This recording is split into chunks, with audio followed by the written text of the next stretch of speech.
ಸಿದ್ದರಾಮಯ್ಯನವರು ಅನೇಕ ಕಡೆ ಮಾತಾಡಿದ್ದಾರೆ. ಈಗ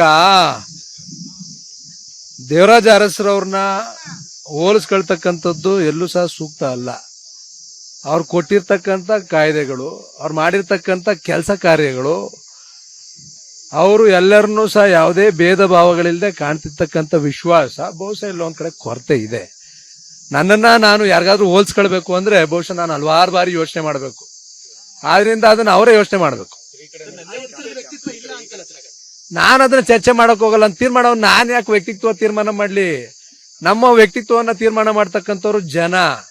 ಇವತ್ತು ಜನ ತೀರ್ಮಾನ ಮಾಡ್ತಾರೆ. ಅದನ್ನ ಯಾರ ವ್ಯಕ್ತಿತ್ವ ಏನು ಅಂತ ಜನ ತೀರ್ಮಾನ ಮಾಡ್ತಾರೆ. ಸಂದರ್ಭದಲ್ಲೂ ಅವರ ಹೆಸರನ್ನು ನೇತೃತ್ವ ಇಲ್ಲಿನ ಸ್ಥಳೀಯರು ಅನೇಕ ಸಂದರ್ಭಗಳಲ್ಲಿ ಮಾತಾಡಿದ್ರು. ಹುಣಸೂರಿನ ಕ್ಷೇತ್ರದ ಫಲಿತಾಂಶ ಏನಾಯ್ತು ಅಂತ ಈ ಬಾರಿ ಲೋಕಸಭಾ ಚುನಾವಣೆಯಲ್ಲೂ ಅದೇ ರಿಪೀಟ್ ಆಗುತ್ತೆ ಹೇಗೆ? 100ಕ್ಕೆ 100 ಈ ಬಾರಿ ನಮ್ಮ ಮೈಸೂರು ಕೊಡಗು ಲೋಕಸಭಾ ಕ್ಷೇತ್ರದಿಂದ ಯದುವೀರ ಮಹಾರಾಜರು ಸಂಸದರಾಗಿ ಆಯ್ಕೆಯಾಗಿರ್ತಕ್ಕಂಥದ್ರಲ್ಲಿ ಸಂಶಯ ಇಲ್ಲ. ಅದೇ ರೀತಿಯಲ್ಲಿ NDA ಮೈತ್ರಿಕೂಟ 400 ಸೀಟ್ಗಳನ್ನ ಪಡೆದು ನರೇಂದ್ರ ಮೋದಿ ಅವರು ಮತ್ತೊಮ್ಮೆ ಈ ರಾಷ್ಟ್ರದ ಪ್ರಧಾನಮಂತ್ರಿಗಳಾಗ್ತಕ್ಕಂಥದನ್ನ ತಪ್ಪಿಸ್ಲಿಕ್ಕೆ ಯಾರ ಕೈಲೂ ಸಾಧ್ಯ ಇಲ್ಲ. ಒಂದು ಹಂತಕ್ಕೆ ಇಡೀ ಚುನಾವಣೆ ಸಿದ್ದರಾಮಯ್ಯನವರು ಮತ್ತು GT ದೇವೇಗೌಡರ ನಡುವಿನ ಚುನಾವಣೆ ಅನ್ನೋ ರೀತಿಯಲ್ಲಿ ತಿರು ಪಡ್ಕೋತಾ ಇಲ್ವಾ? ಈ ಚುನಾವಣೆ ಬಹುಶಃ ಇವತ್ತು ನಾವು ಗಮನಿಸ್ತಾ ಇದೀವಿ. ಸಾಕಷ್ಟು ವಿಚಾರಗಳಲ್ಲಿ ಚರ್ಚೆಗಳಾಗ್ತಾ ಇದಾವೆ.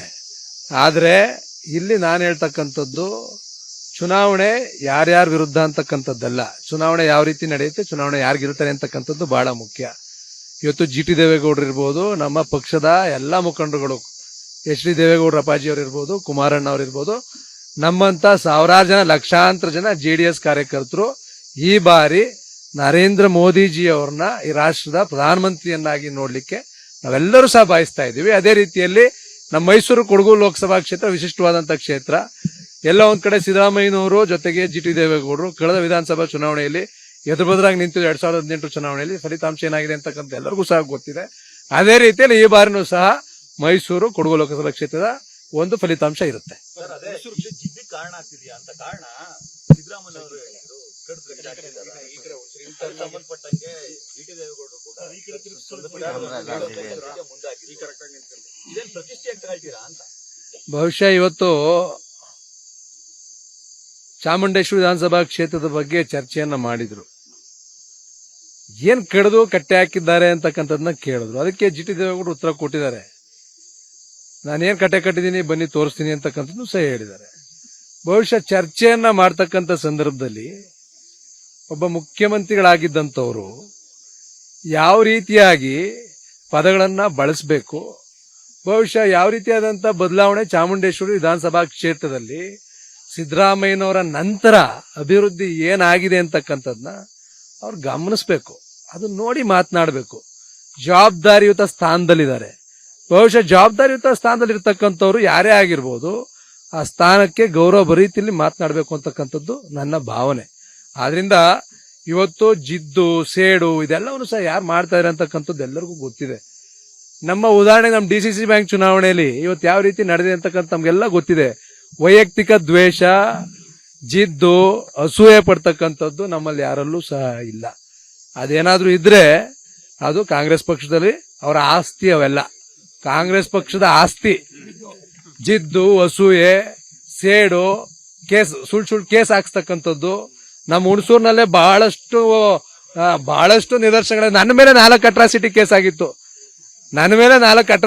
ಆಗಿತ್ತು. ಜಿದ್ದು, ಅಸೂಯೆ, ದ್ವೇಷ ಎಲ್ಲ ಕಾಂಗ್ರೆಸ್ ಪಕ್ಷದ ಆಸ್ತಿ. ಅದು ಅಲ್ಲ, ಹೋಗಿದೆ ಹೊಟ್ಟೋಯ್ತದು. ಈಗ ಹುಣಸೂರು ಅಟ್ರಾಸಿಟಿ ಹಾಕ್ಸಿದ್ ನನ್ನ ಮೇಲೆ, ಸುಳ್ಳು ಕೇಸ್ ಹಾಕ್ಸಿದ್ ನನ್ನ ಮೇಲೆ. ಈಗ ನಾನೇನಾದ್ರೂ ವಿರುದ್ಧವಾಗಿ ಏನ್ ದ್ವೇಷ ಮಾಡ್ಲಿಲ್ಲ, ಜಿದ್ ಸಾಧಿಸಿಲ್ಲ, ಅಸೂಯೆ ನಾನು ಪಟ್ಟಿಲ್ಲ. ನಾನು ಈ ಕ್ಷೇತ್ರ ಶಾಸಕನಾಗಿದ್ದೀನಿ. ಎಲ್ಲರನ್ನೂ ವಿಶ್ವಾಸಕ್ಕೆ ಸಮಾನವಾಗಿ ತಗೊಂಡು ಹೋಗ್ತಕ್ಕಂಥ ಕೆಲಸ ನಾ ಮಾಡ್ತಾ ಇದ್ದೀನಿ. ಈಗ ಕಿರುಕುಳ ಕೊಟ್ಟಾಗಿದೆ ಮುಂಚೆ. ಈಗಲೂ ಸಹ ಇವತ್ತು DCC ಬ್ಯಾಂಕ್ ವಿಚಾರದಲ್ಲಿ ಚುನಾವಣೆ ಮಾಡಬಾರ್ದು. ಇವತ್ತು ಪ್ರಜಾಪ್ರಭುತ್ವ, ಇವತ್ತು ಚುನಾವಣೆ ನಡೆಯುತ್ತೆ, ಗೆಲ್ತಕ್ಕಂಥದ್ದು. DCC ಬ್ಯಾಂಕ್ ನಲ್ಲಿ ಯಾವ ರೀತಿಯಾದಂತ ಅಭಿವೃದ್ಧಿ ಆಗಿತ್ತು, ಯಾರ್ಯಾರು ಕಳ್ಳಕ್ ಹಾಕಿದಾರಲ್ಲ, ಯಾರ್ಯಾರು ದುಡ್ಡು ಹೊಡೆದಿದಾರಲ್ಲ, ನಮ್ಮ ಬ್ಯಾಂಕ್ ನಲ್ಲಿ ದುಡ್ಡು ಯಾರು ಹೊಡೆದವ್ರೆ ಅವ್ರನ್ನೇ ತಗೊಂಡೋಗಿ ಆಯಾ ಕಟ್ಟಿನ ಸ್ಥಳಗಳಿಗೆ ನೇಮಕವನ್ನ ಮಾಡ್ತಾ ಇದ್ದಾರೆ. ಯಾರು ಮಾಡ್ತಾ ಇದ್ದಾರೆ? ಇದೇ ಮುಖ್ಯಮಂತ್ರಿಗಳು ನೇಮಿಸಿರ್ತಕ್ಕಂಥ ಆಡಳಿತಾಧಿಕಾರಿಗಳು ಅದೇ ಭ್ರಷ್ಟಾಧಿಕಾರಿಗಳನ್ನ ಅದೇ ಸ್ಥಾನಗಳಿಗೆ ಕೂರಿಸಿದ್ದಾರೆ. ಆದ್ರಿಂದ ಇದು ಅರ್ಥ ಏನ್ ಕೊಡುತ್ತೆ? ಕೇವಲ ನನ್ನನ್ನ ಗುರಿಯಾಗಿಟ್ಕೊಂಡು ಕಿರುಕುಳ ಕೊಡ್ತಕ್ಕಂಥದ್ದಲ್ಲ. ನಾನು ಆಗ್ಲೇ ಹೇಳ್ದೆ, ನಮ್ಮ ವಿರುದ್ಧ, ನಮ್ಮ FDCC ಬ್ಯಾಂಕಿನ ವಿರುದ್ಧ CBI ತನಿಖೆ ಮಾಡಿ, ನಾವು ಸ್ವಾಗತವನ್ನ ಮಾಡ್ತೀವಿ. ಆದರೆ ನಮ್ಮ ಬ್ಯಾಂಕ್ನಲ್ಲಿ ಕಿಂಚಿತ್ತು ನಮ್ಮ ಕಾಲದಲ್ಲಿ ಹಗರಣಗಳಾಗಿಲ್ಲ. ನಿಮ್ಮ ಕಾಲದಲ್ಲಿ ಏನ್ ಹಗರಣಗಳಾಗಿತ್ತು ಅವ್ರಿಗೆ ದಯಮಾಡಿ ಸಹಕಾರ ಕೊಡೋಣ ನಿಲ್ಲಿಸಿ ಅಂತಕ್ಕಂಥ ಮನವಿಯನ್ನು ನಾನು ಸಂದರ್ಭದಲ್ಲಿ ಮಾಡ್ತೀನಿ. ಆಡಳಿತಾಧಿಕಾರಿಗಳ ನೇಮಕ ಕೂಡ ಹಗರಣದ ಭಾಗನ.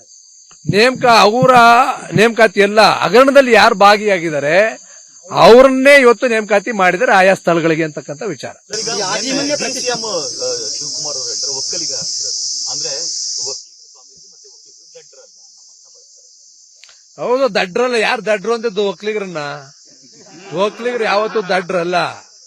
ಇವತ್ತು ಅವರು ಸರಿಯಾದ ಸಮಯದಲ್ಲಿ ಸೂಕ್ತವಾದಂತ ತೀರ್ಮಾನವನ್ನ ತೆಗೆದುಕೊಳ್ತಾರೆ.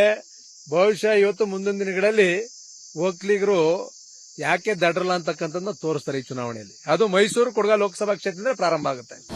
ಅನುಕ್ಷಣದ ಸುದ್ದಿಗಳಿಗಾಗಿ ವಿಸ್ತಾರ ನ್ಯೂಸ್ ಯೂಟ್ಯೂಬ್ ಚಾನೆಲ್ ಸಬ್ಸ್ಕ್ರೈಬ್ ಮಾಡಿ. ಹೊಸ ಸುದ್ದಿಗಳ ನೋಟಿಫಿಕೇಶನ್ಗಾಗಿ ಬೆಲ್ ಐಕಾನ್ ಕ್ಲಿಕ್ ಮಾಡಿ. ಲೇಟೆಸ್ಟ್ ಅಪ್ಡೇಟ್ಸ್ಗಾಗಿ www.vistaranews.com ವೆಬ್ಸೈಟ್ಗೆ ವಿಸಿಟ್ ಮಾಡಿ.